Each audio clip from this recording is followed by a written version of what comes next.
Siria está aquí, a 8 horas de avión de España. Es la mitad de grande y su población se concentra aquí. ¿Por qué? Porque toda esta zona es un enorme desierto, pero un desierto muy importante. Tiene 1/3 de las reservas de petróleo del mundo y también de gas natural. Según algunos, el nuevo petróleo. Para sacarlo de aquí y llevarlo a Europa, hay que rodear toda esta península y salir por el canal de Suez. Como te puedes imaginar, aquí te cobran.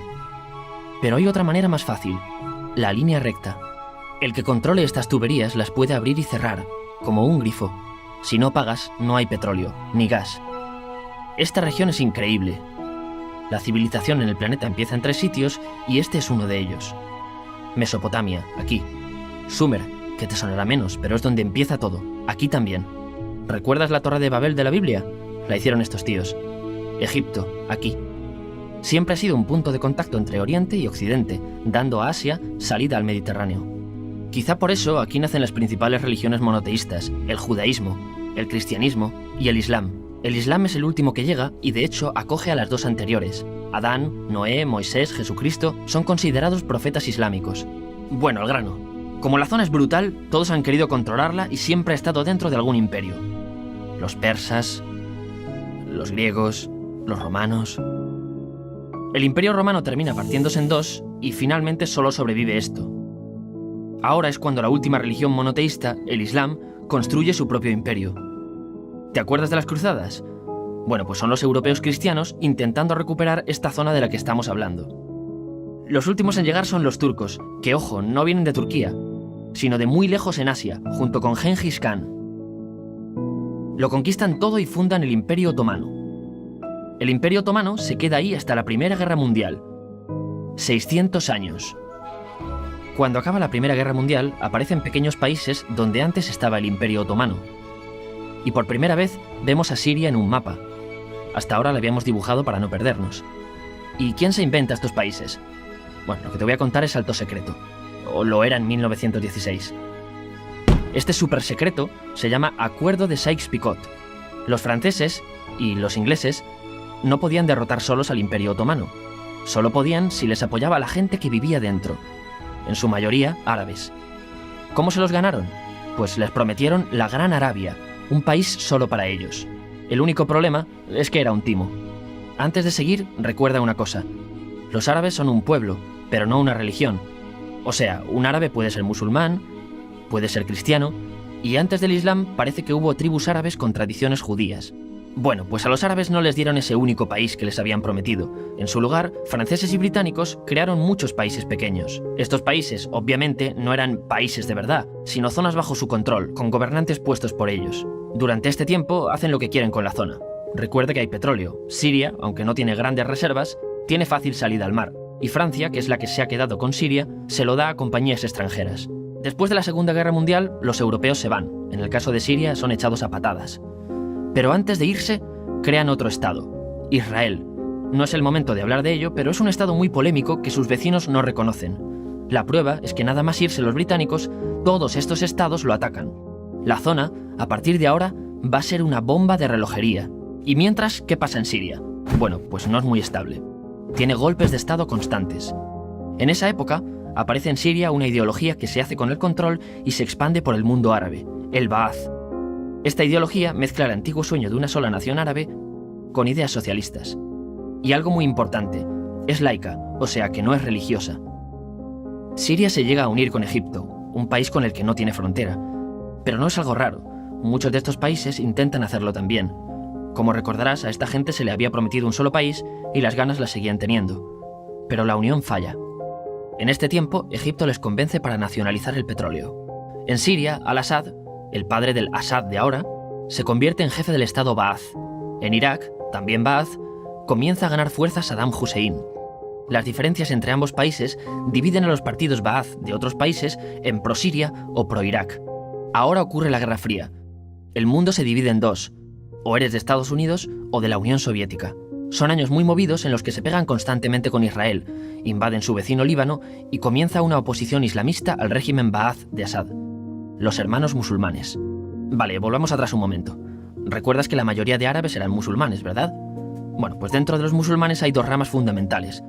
Suníes, la mayoría, y chiíes. En el caso de Siria, a pesar de ser un estado laico, los gobernantes como Assad y los jefes militares eran chiíes, los cuales representan menos del 13%. En cambio, casi el 70% de la población es suní. Un dato curioso es que los cristianos son casi el 10%. Que los chiíes controlen el gobierno y ejército mosquea a la población suní, y ese sentimiento es aprovechado por los hermanos musulmanes, islamistas radicales suníes. Estos toman las armas en la ciudad de Hama, en contra del gobierno, y Assad acaba con la revuelta a costa de matar miles de civiles y encarcelar a mucha gente. En el año 2000, Assad padre muere, y le sucede Assad hijo. Ante las presiones, libera a muchos presos, trae internet y esperanzas de cambio. Hay un periodo de gran debate político y aparece la oposición. También vuelven los hermanos musulmanes. Los siguientes años son difíciles. Arrestan a la oposición. Y Bush incluye Siria en el eje del mal, y esto la aísla. Está mal visto negociar con Siria. Los kurdos, un pueblo que vive repartido por varios países de la zona, comienzan a protestar también. Hay represión y muertos. En 2011, te sonará esto, ocurre la Primavera Árabe. ¿Qué es esto? Bueno, es una protesta que se va propagando por todos los países árabes pidiendo más democracia. Como ves, el mundo árabe, a pesar de estar dividido en países, tiene tendencias generales. Cuando llega a Siria, Assad hijo termina usando el ejército y en los enfrentamientos mueren unas 1000 personas. Los enfrentamientos irán escalando hasta que se conviertan en guerra civil. No hay un momento exacto de inicio. Lo importante es que hoy en día hay numerosas facciones en juego. Vamos a verlas. Pero primero piensa en que todo está dividido entre chiíes, la minoría, y suníes, la mayoría. Chiíes, y además laicos, o sea, no religiosos, son el gobierno de al-Assad. Controla todo esto, que si recuerdas son básicamente las zonas chiíes del país, y está enfrentado al resto.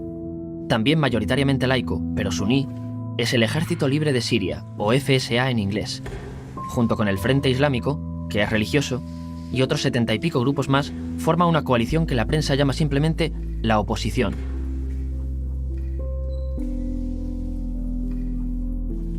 También suníes e islamistas, pero radicales, son al-Nusra, llamados Al-Qaeda en Siria porque son básicamente eso, Al-Qaeda en Siria.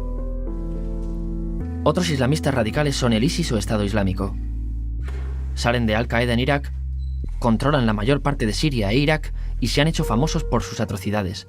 Su objetivo teórico impacta a muchos. Es un Estado Islámico a lo largo de Asia, África y Levante. Aunque a ti ya te suena, ¿verdad? En naranja tenemos al pueblo kurdo, que recordarás porque el presidente al-Assad lo reprimió, al igual que gobiernos de países próximos también lo hacen. Ahora controlan militarmente esta zona. Antes de terminar, repasemos los apoyos internacionales a fecha de octubre de 2015. Las fuerzas de al-Assad son apoyadas por Rusia, que ya tenía base militar en el país antes del conflicto, Irán y China. Todos son países de lo que Europa llama Oriente. En contra de Assad, apoyando a la llamada oposición, luchan Estados Unidos, Turquía, Francia, Gran Bretaña y Arabia Saudí. Podemos terminar con algunas conclusiones. Te advierto que esto ya es pura opinión. Si recapitulamos, vemos que la región es estratégica. Por su situación privilegiada, todos la quieren. Siria siempre ha estado bajo el paraguas de grandes imperios. Piensa que hace 100 años la actual Francia era Francia. Gran Bretaña era Gran Bretaña. Pero es que hace 200 también, y hace 300 también, y hace 400 también. En cambio, Siria solo es Siria desde hace menos de 100 años, y solo se gobierna a sí misma desde hace poco más de 50. Además, jamás decidieron sus fronteras, se las impusieron. Europa dividió Oriente Medio a su antojo para controlarlo, diseñando países sin tener en cuenta su población. Muchos historiadores dicen que todo pueblo tiene la necesidad de manejar su propio destino, pero estos ingredientes que hemos visto juegan en contra de proyectos como la Siria Ba'ath, que encima usa la represión para mantenerse. En última instancia, lo que producen es una guerra civil. En este contexto no es extraño que aparezcan actores que se alimenten de la desesperación, el sentimiento suní de opresión y la visión de Occidente como invasor. ISIS usa la identidad árabe y la mitología de antiguos imperios. Cuando quieras entender el presente, pregúntate, ¿y el pasado?